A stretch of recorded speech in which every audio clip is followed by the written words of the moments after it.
Comercio TV, estamos aquí de regreso en Buenos Días Wall Street y lo hemos hablado, lo que ha crecido ese auge de empresas en la ciudad de Miami.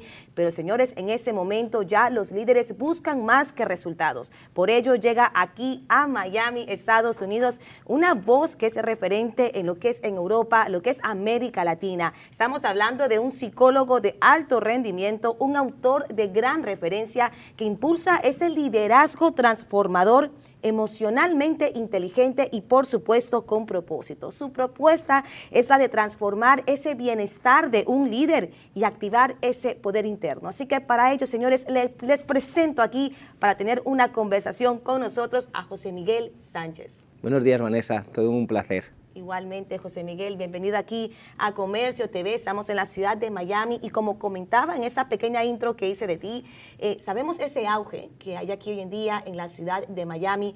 Cuéntanos cuál es la importancia en este caso de tener una persona como tú, un líder que enseña a líderes a poder, como diría, desbloquear, ¿no?, este liderazgo, pero llevarlo a un punto transformador.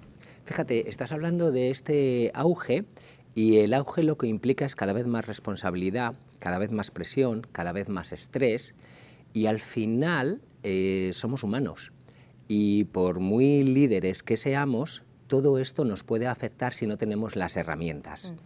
Realmente yo de lo que me estoy dando cuenta, fíjate, en la introducción decías que he trabajado en Europa, en América Latina, en Oriente Medio trabajo muchísimo también, y lo que me he dado cuenta es que hay una serie de patrones en los líderes que hace diferente a los de éxito con los de no éxito y tienen mucho que ver con el tema de las herramientas que tienen para manejar esa responsabilidad, ese estrés y esa presión. Si tienen las herramientas, van a ser capaces de tomar decisiones que sean buenas para sus organizaciones, pero sobre todo para sus empleados. Si no tienen las herramientas, van a sufrir en el proceso y en ese sufrimiento también la organización y los empleados que dependen de estos líderes acabarán sufriendo. Por lo tanto, ese auge, el trasfondo de ese auge realmente es cada vez hay más responsabilidad, cada vez hay más presión y los líderes necesitan prepararse igual que se prepara un deportista de élite.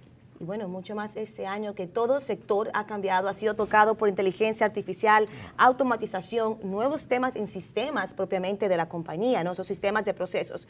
Cuéntanos entonces, porque sabemos, y me gusta porque cuando leía un poco más de ti, para todo cambio siempre primero se tiene que crear esa conciencia.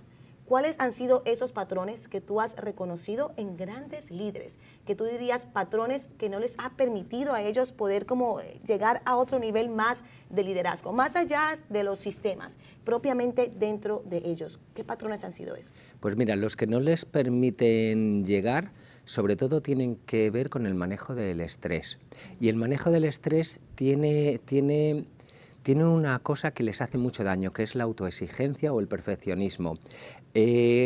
Cuando tú eres un líder, tienes que ser capaz de darte cuenta que tú no puedes hacer todo y que, por supuesto, como lo haces tú, no lo hace nadie más. Pero eso es lo bueno. Eso es lo bueno, que si tienes equipos complementarios, al final tú no seas la persona que acaba haciendo el trabajo de varios. Una de las cosas que yo más me encuentro con líderes es que por las prisas o por quererlo hacer muy rápido, acaban diciendo, deja, ya lo hago yo, y acaban perdiéndose en una no delegación que les hace trabajar por 2, 3 personas. Claro, esto que suena muy sencillo, cuando tú estás en medio de la vorágine del trabajo, claro que es más cortoplacista hacerlo tú y además va a salir muy bien como a ti te gusta. Pero en el medio y largo plazo, tú acabas siendo lo que yo llamo un líder héroe, que vas salvando a todo el mundo menos a ti mismo. Tu kriptonita eres tú mismo, básicamente, entonces. Exactamente, acabas siendo tú mismo. Yo le llamo autosabotaje, pero me encanta el término que acabas de utilizar porque soy un fan absoluto de Superman. Oye, me gusta. Mira, pero José Miguel, vienes aquí al programa preciso porque en nuestra audiencia hay muchos emprendedores. Estamos hablando líderes de empresas, sean pequeñas o medianas, incluso grandes. Entonces, cuando hablas tú de reconocer esos patrones, cuéntanos acerca, y eso me pareció muy interesante, que en solo 15 minutos, o sea, imagínate los líderes que jamás han pausado 15 minutos para poder detectar esos patrones. Háblame tú de esos poderosos 15 minutos que todo líder debería darse. A ver, mira, Yo trabajo mucho individualmente. A mí me contratan mucho para sesiones individuales, para procesos individuales. Cuando yo estoy trabajando individualmente con una persona, en su manera de hablar, en su manera de contarme la historia, imagínate que estamos trabajando, resolución de conflictos o cómo llegar al siguiente nivel con mi empresa, trabajo mucho con emprendedores, en su manera de hablar yo ya estoy viendo condicionamientos que le hacen, pues eso, lo que te decía antes de querer salvar a otros, lo que te decía antes de buscar o de tratar de encontrar algo que no va a existir, que es la perfección. Muchas veces el entender que ellos tienen que tomar todas las decisiones, es decir, todos estos patrones son los que les limitan. ¿Qué hago yo en esos 15 minutos? Darme cuenta. Y entonces les lanzo, les reto. Oye, ¿y si haces esto y si sigues haciendo esto, a dónde te lleva? ¿Dónde te lleva? ¿Cuál es el lugar en el que vas a acabar? Y sobre todo, ¿cuáles son las consecuencias para ti y para tu organización? Entonces, ahí la persona empieza a tomar conciencia. Y desde esa toma de conciencia, mi invitación siempre, que es solo una invitación y mi propuesta siempre es, oye, ¿y si encontramos otro camino que sea, a mí me gusta hablar de la palabra ecológico, que sea más ecológico para ti porque no te daña y más ecológico para la organización porque no le daña? Si quieres, podemos hablar de los patrones que sí que son buenos. Y el primero es el equilibrio. Un líder debe estar equilibrado. De nada me sirve que seas muy buen líder en el trabajo, pero que luego tengas una vida tristísima. Claro. Entonces, lo primero es el equilibrio, es un liderazgo integral. Mira, fíjate, yo el término que utilizo es liderazgo transformador y porque si estás muy arriba transformas la organización, si diriges un equipo transformas al equipo, pero lo más importante es que te transformas a ti mismo, a ti misma. Esa es la clave. A partir de ahí, pensar de modo diferente. Yo no tengo todas las respuestas como antes, pero debería tener la mayoría de las preguntas. Ay, qué interesante. Tercero, coraje en la toma de decisiones. Al final, como líder, tengo que tomar populares, es parte de mi trabajo. Cuarto, hacerlo desde la humildad. Autoconocimiento, sé cuáles son mis puntos fuertes y sé cuáles son mis áreas de desarrollo.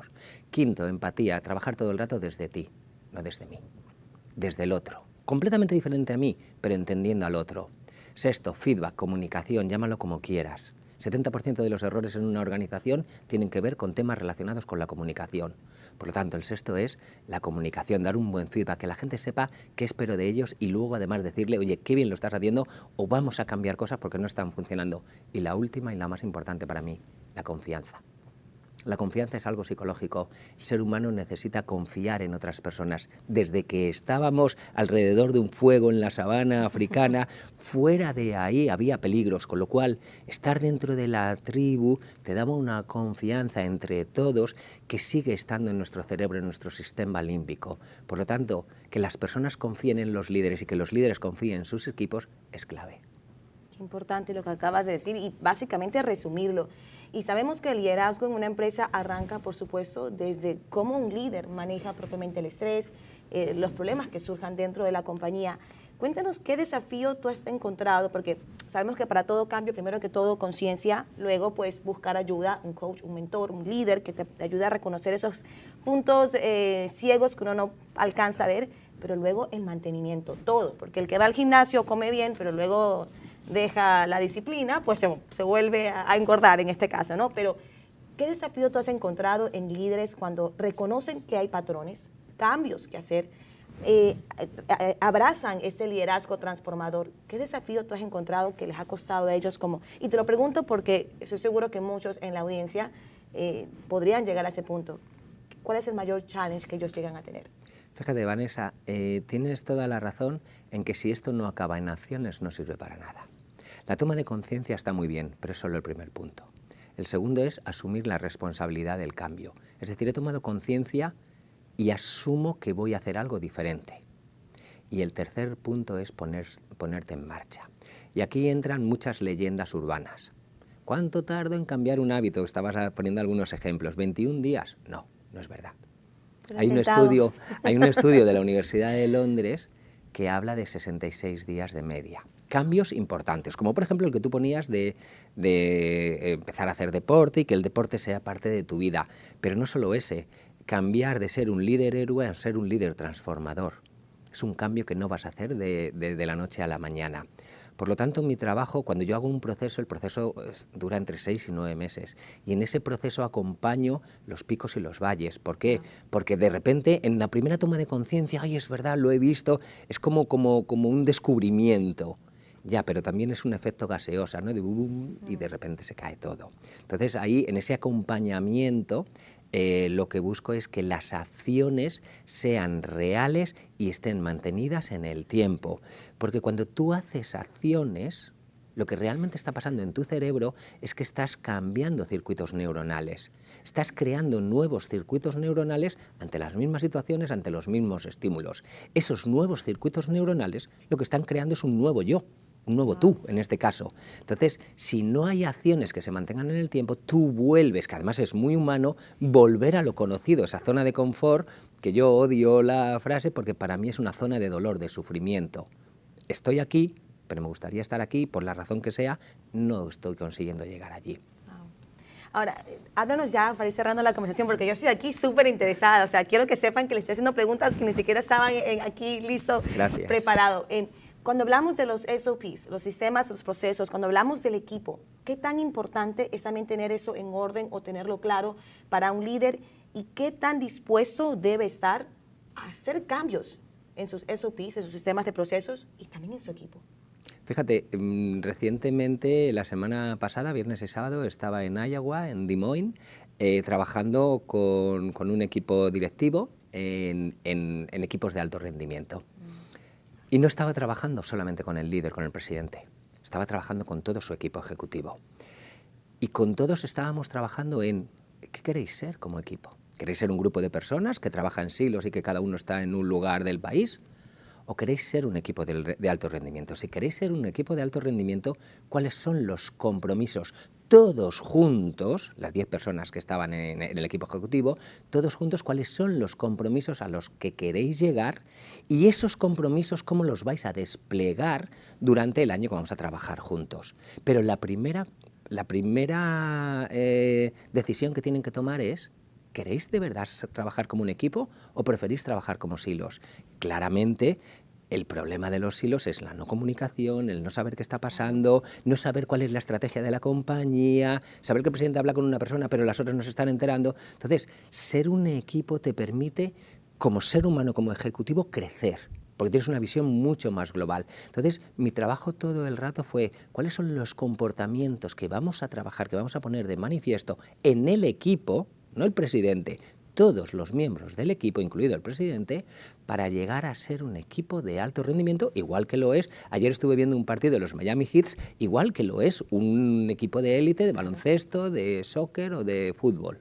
Jugada tal, vamos con todas, y hay que confiar en la jugada. Y todos hacia el mismo lugar, porque el enemigo, si lo hubiera, está fuera de la organización, jamás dentro en otro departamento. Y eso es algo que es un mindset que ellos tienen que tener claro desde el día 1. Wow. Definitivamente nos ha quedado corta esta conversación con José Miguel. Tenemos que invitarte nuevamente aquí a nuestra casa, a tu casa también hoy en día, Comercio TV. Gracias por acompañarnos. Brevemente, cuéntanos cómo pueden encontrarte. Bueno, pues en mi página web, jmiguelsanchez.com, y estoy en redes sociales, en LinkedIn y en Instagram, jmiguelsanchez. De todas maneras, con mi nombre creo que ya en Internet sale bastante por mis libros y demás, pero bueno, esos 2 lugares. Gracias. Trajiste aquí, como diríamos, gems, ¿no? O sea, esas realmente piedras preciosas el día de hoy. Últimas palabras, pero ya brevemente, una oración, una línea para aquellos que son líderes de empresas aquí.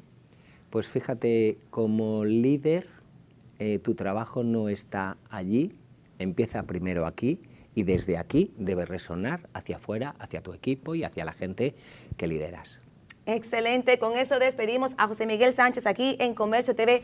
Breve pausa comercial y no se mueva que tenemos otro invitado especial, así que ya volvemos.